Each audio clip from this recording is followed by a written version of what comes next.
Hello guys, welcome to your channel property providers. Juneja ji कह रहे हैं कि मैं फ्रेश नहीं लग रहा हूं, बट मैं बहुत एनर्जेटिक हूं अभी और एनर्जी के मूड में हूं। तो आज आप लोगों को बताऊंगा extension road, golf course extension road पे कमर्शियल लेना चाहिए नहीं लेना चाहिए। अभी अभी मेरी बहुत लंबी डिस्कशन हुई है किसी के साथ, आधे घंटे एक और 45 मिनट की एक। उसके बाद मुझे लगता है क्या मेरे को कम से कम 5-10 मिनट की वीडियो डालनी पड़ेगी और आप लोगों को बताना पड़ेगा, क्योंकि बहुत भ्रांतियां हैं मन में और बहुत ज्यादा लंबी लंबी डिस्कशंस के बाद दिमाग बिल्कुल खुल चुका है मेरा भी। तो सबसे पहले हम लोग बात करेंगे, लोगों का कहना है पहली बात तो कमर्शियल लेना ही नहीं चाहिए। फिर उसके बाद कहना है कि गर्मी लगती है। फिर उसके बाद कहते हैं बिल्डर चढ़ाता नहीं है चीजों को, कुछ कुछ बिल्डर बनाते भी नहीं है चीजों को, ओवर सप्लाइड है। तो इनमें से बहुत से क्वेश्चन का आंसर मैं अपनी 25 क्वेश्चन आंसर की जो सीरीज है इसमें दे चुका हूं, कृपया प्लेलिस्ट में जाके देखिए।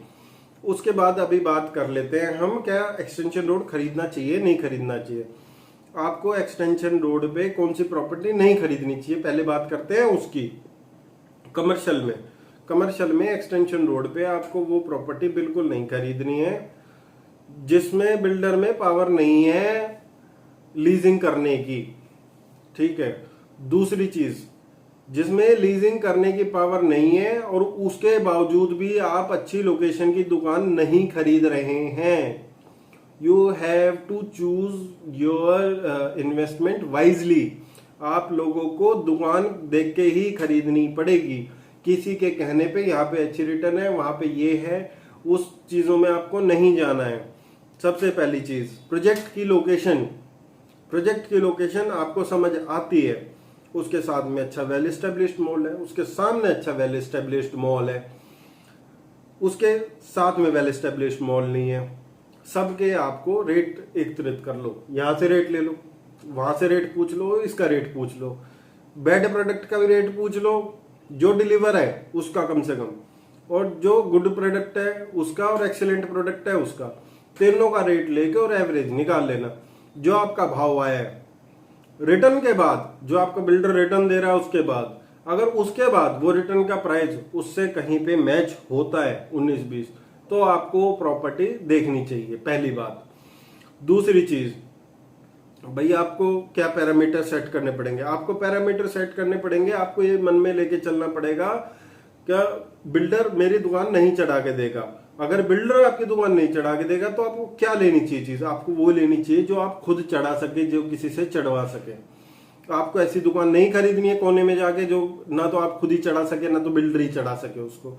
अगर बिल्डर हल्की लोकेशन की दुकान भी अपनी चढ़ा रहा है तो कम से कम आपकी अच्छी लोकेशन की दुकान आप चढ़ा पाओगे।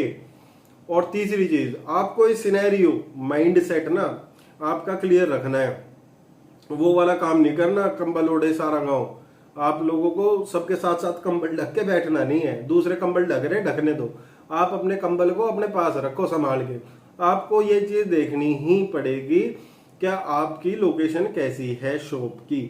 अगर आप वो आप नहीं देख पाओगे, वो आपको गाइड करने के लिए हम लोग हैं, आपको बताने के लिए कोई आदमी होना चाहिए ऐसा। मैं कहता हूं मेरे से मतलब कोई बात नहीं लेनी तो आप और किसी से भी लो, अनबाइज्ड होना चाहिए आदमी खरीदवाने के लिए। आप लोगों की आपको वैल्यू बता दी कैसे निकलनी है, कोई फ्री में नहीं बता रहा वैल्यू बांट रहा है क्या, कैसे वैल्यू निकलनी है उस चीज की, वैसे ही वैल्यू निकलनी है जो मैंने चीज बताई है। उसके बाद बिल्डर की लीजिंग क्लियर होनी चाहिए।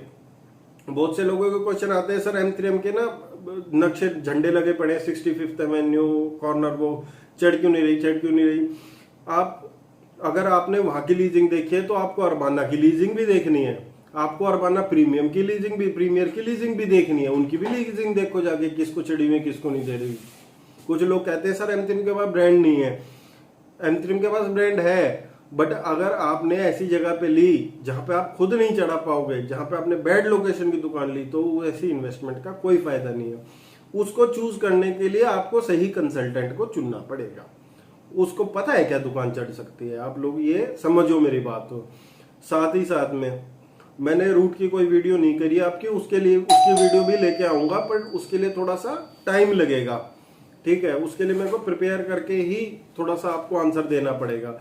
और आपको बताया कि भाई किस किस चीजों से क्या क्या चीजें अवॉइड करनी चाहिए और क्या क्या चीजों के हिसाब से आपको चीजें लेनी चाहिए।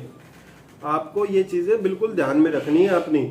और सफिशिएंट कार पार्किंग देखनी है, ठीक है, सफिशिएंट कार पार्किंग के साथ प्रोजेक्ट की लोकेशन देखनी है, बिल्डर लीजिंग करता है नहीं करता वो देखना है, आपको दुकान अच्छी लोकेशन पे वो देखनी है। ये सारी चीजें देख के लेनी है। बाद में ये ना हो 65th एवेन्यू की तरह आप बोलो मेरे तो जाके ले रखे कोने पे दुकान और अब मैं क्या करूं। कोई फर्क नहीं पैंदा वाला हिसाब नहीं है भाई साहब, फर्क पैंदा है थे, यहाँ पे फर्क पड़ता है हर एक चीज का। आपको कोई फर्क नहीं पैंदा वाला हिसाब किताब नहीं लेना। कमर्शियल जो चूज करेगा वो बहुत वाइजली कंसल्टेंट अच्छा लेके ही करेगा।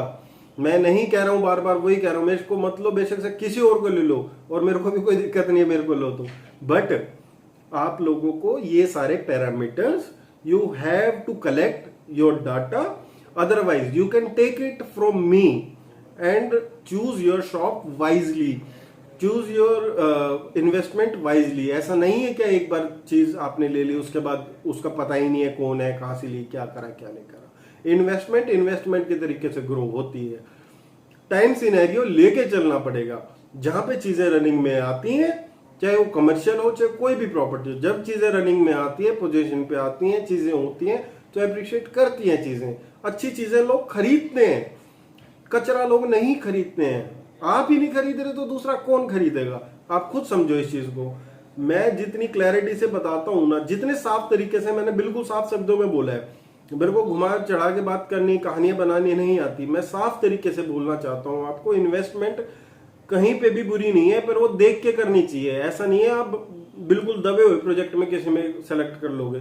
आज एक्सटेंशन रोड का ही मेरे को किसी ने दूसरे प्रोजेक्ट का भी उदाहरण दिया, सर उसमें वो कैसा है, तो मैंने साफ मना किया वो नहीं लेना चाहिए।